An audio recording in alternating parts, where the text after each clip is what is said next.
জান্নাতে যাইতে হবে, এই জন্য আল্লাহ আপনাকে আমাকে বানিয়েছেন। বলেন আমিন। আল্লাহ আমাদেরকে কবুল করেন, বলেন আমিন। জান্নাত হলো সুখময়, শান্তিময়, অনন্ত সীমাহীন কালের জন্য সুখের জায়গা, আরামের জায়গা, শান্তির জায়গা। কেমন শান্তির জায়গা? মহানবী বিশ্বনবী জনাবে মুহাম্মদুর রাসূলুল্লাহ সাল্লাল্লাহু আলাইহি ওয়াসাল্লাম কয়েকদিন আগে আল্লাহর নবীর মেরাজের ঘটনা আপনারা আলেম থেকে শুনিয়েছিলেন। 27শে রজবের ভিতরে 26শে রজবের রাতে আল্লাহর নবী মেরাজে গিয়েছিলেন। আল্লাহর নবী দুনিয়া থেকে যখন মেরাজ করলেন, জান্নাতে গেলেন, জাহান্নামে গেলেন, আরশ আযীমের লৌহে কালাম আল্লাহ রাব্বুল আলামিনের সঙ্গে মোলাকাত করলেন, সব কিছু ঘুরে ঘুরে দেখলেন। দেখার পরে বিশ্বনবী আপনাকে আমাকে জানাইতেছেন, ও দুনিয়ার ইমানদারেরা, জান্নাতের ভিতরে এত নাজ ও নেয়ামত আমি দেখতে পেয়েছি, এত নাজ ও নেয়ামত আমি দেখতে পেয়েছি, মালা আইনুন রাহাত, চোখে কোনোদিন দেখে নাই, ওয়ালা উযুনুন সামিআত, কানে কোনোদিন শুনে নাই, ওয়ালা খতরা আলা কলবি বাশার, বান্দার কলবের ভিতরে কোনোদিন জল্পনা কল্পনা আসে নাই। এত বেশি নেয়ামত আল্লাহ বান্দার জন্য রেখে দিয়েছেন। কোন সুবহানাল্লাহ। সেই জান্নাতে কি আপনারা যাইতে চান? আল্লাহ আমাদেরকে কবুল করে, বলেন আমিন। আল্লাহ রাব্বুল আলামিন বলেন, জান্নাতে যাইতে চাও বান্দা, দুইটি আমল করতে হবে। এক হলো ঈমান ঠিক করো, দুই নম্বরে আমল ঠিক করো। ভাইয়েরা আমার, সৈয়দ বংশে জন্ম নিলে সৈয়দ হওয়া যায়, বইয়া বংশে জন্ম নেওয়ার কারণে আপনি বইয়া হওয়া যায়, চৌধুরী বংশ জন্ম নিলে কিন্তু চৌধুরী হওয়া যায়, সরকার বংশে জন্ম নিলে সরকার আপনাকে বলা হবে, বাংলাদেশে জন্মগ্রহণ করার কারণে বাঙালি বলা হয়, আরবে ব্রিটেনে ওমানে জন্মগ্রহণ কারণে যেই দেশে জন্ম করেন সেই দেশের বাসিন্দা আপনাকে বলা হয়। কিন্তু আপনি মুসলমান হিসেবে মুসলমান রাষ্ট্রে, মুসলিম রাষ্ট্রে, মুসলিম কান্ট্রিতে যদি জন্মগ্রহণ করেন, পাক্কা মুসলমান আপনাকে বলা হয় না। দুইটি জিনিস আপনার জন্য আবশ্যক। এক হলো কোরআনের মাহফিলে এসে ইলম শিখতে হবে, দুই নম্বরে হলো আমল করে ইসলামের আদর্শে আদর্শবান হওয়ার পরে দুনিয়া থেকে যাইতে হবে।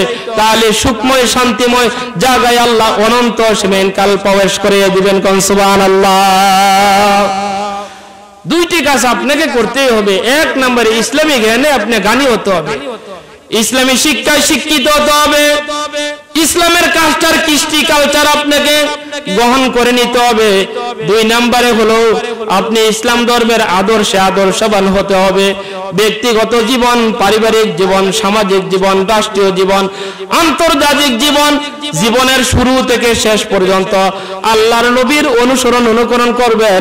আল্লাহর নবী বলেন, মাইয়া ফিল জান্নাহ, এই উম্মত গুলোকে দূরে দূরে আমি নবীর সঙ্গে জান্নাতে নিয়ে যাব। কোন সুবহানাল্লাহ। তিন ধরনের ব্যক্তি আছে আল্লাহর জান্নাতে বিনা হিসেবে চলে যাবে। কোন সুবহানাল্লাহ। কয় ধরনের ব্যক্তি? এক নাম্বার, আল্লাহ পাকের নবী ইরশাদ করিয়ে দিয়েছেন, আল্লাহ পাকের নবী বলেন, আত-তালিবুল মারু, এক নম্বরে হলো আত-তালিবু, যে নারী এবং পুরুষ, যে ছেলে এবং মেয়ে দ্বীনি শিক্ষায় শিক্ষিত হবে, সেই জান্নাতুল মাওয়া মহিলা মাদ্রাসায় পড়ে পড়ে আপনার মেয়েরাই শিক্ষিত হবে, কোরআন শিখবে, হাদিস শিখবে, মাসলা মাসাইল শিখবে, ধর্ম বিধানাদি শিখার পরে আমল করবে। আল্লাহর নবী ডেকে বলেন তালিবাল ইলমি, এক নম্বরে হলো তালিবে ইলম, দিন যারা শিখবে। নবীজি বলেন দুই নম্বরে হলো আল মারাতুল মুতিয়াতুল লিজাওজিহা, ওই মহিলা যে তার স্বামীর আনুগত্য করিয়া জীবনটা কাটিয়ে দিবে, তার স্বামীর অনুকরণ করিয়া জীবনটা কাটিয়ে দিবে।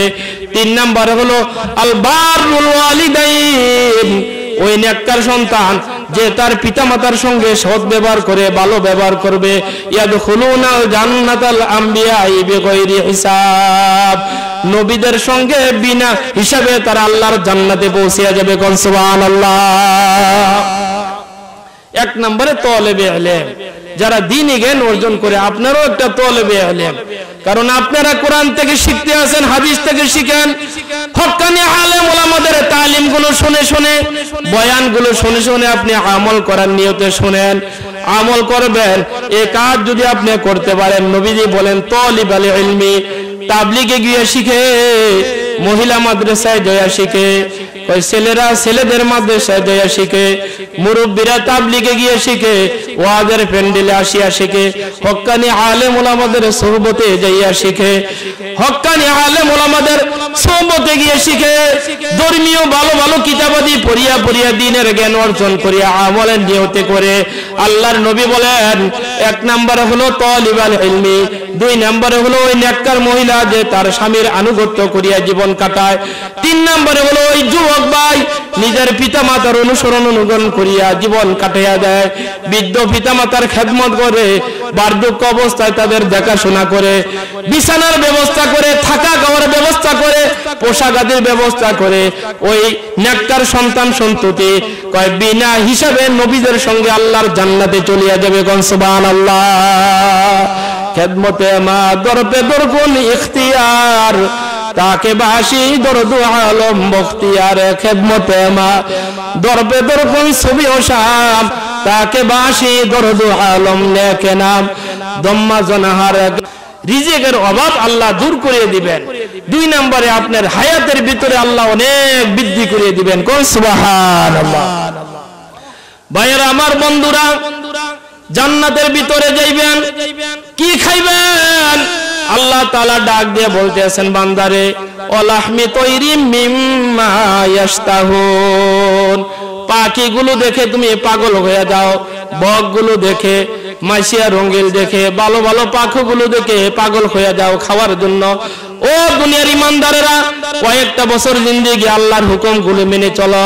আমি আল্লাহ তাআলা ওয়াদা দিলাম, লাহমি তৈরিম মিম্মা ইয়াশতাহুন, বুনা পাখির গোশত আল্লাহর জান্নাতে তোমাকে ভক্ষণ করাবো। কোন সুবহানাল্লাহ।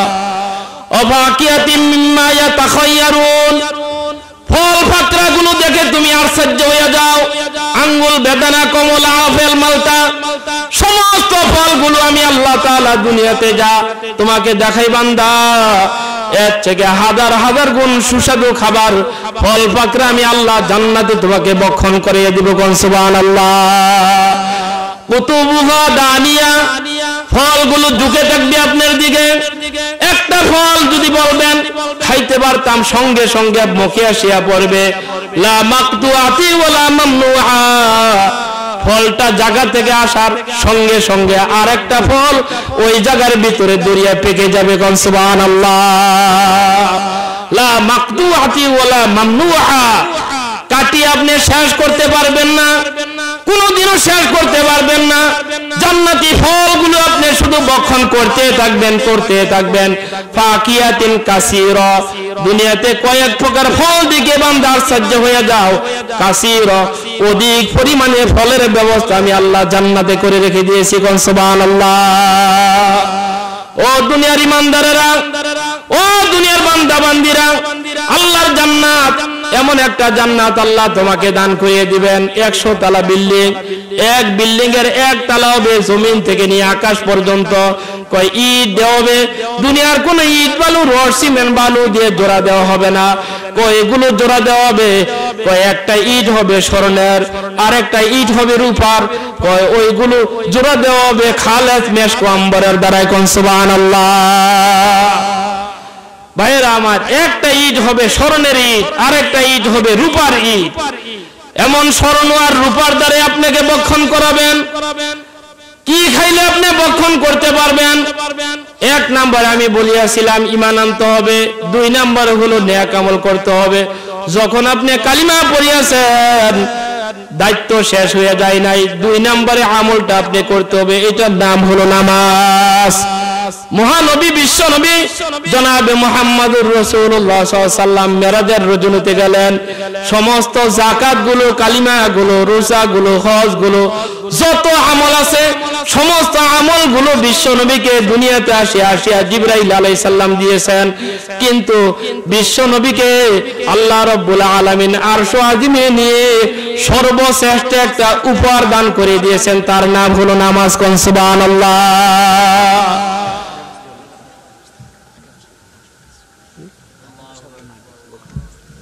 ভাইরা আমার সামনে একটু আগে আসলে ভালো হয়, অনেক ভাইরা আসতে আছে, দয়া করে একটু সামনে আগে আসেন। ভাইরা আমার, বন্ধুরা, সর্বশ্রেষ্ঠ আমল হলো কালিমার পরে নামাজ। নামাজ যদি কোনো বান্দায় পড়তে পারে, মহান রব্বুল আলামিন ওয়াদা দিয়ে বলতে আছেন, ও দুনিয়ার ঈমানদারেরা, ওয়াল্লাযীনা হুম আলা সলাতিহিম ইউহাফিজুন উলাইকা ফি জান্নাতিম মুকরামুন। যেই বান্দা বান্দি, যেই গান্তি পাড়ার ভাই এবং বোনেরা 5 ওয়াক্ত নামাজের হেফাজত করবে, যত্নবান হবে, আমি আল্লাহ তাআলা সর্বশ্রেষ্ঠ সম্মানজনক স্থান আল্লাহর জান্নাত দান করিয়ে দিব। কোন সুবহানাল্লাহ। নামাজ নিয়ে আসলেন নবীজি মেরাজ থেকে, আরেকদল লোক তিরস্কারি দেয়, ঠাট্টা করে, বিদ্রুপ করে। আল্লাহ রাব্বুল আলামিন কুরআনুল কারীমে বলেন, ওয়ামা কানা সালাতুহু ইনদাল বাইতি ইল্লা মুকাআ ওয়া তাসদিয়া। কাফের, মুশরিক, মুনাফিক, বেঈমানেরা কাবা শরীফের পাশে যায় ঠাট্টা করত, বিদ্রুপ করত, হাতে তুরি বাজাইতো, মুখে তারা শীষ বাজাইতো। এই কারণে বেঈমানগুলোর পরিণাম হয়ে গেছে জাহান্নামের আগুন। কল নাউযুবিল্লাহ।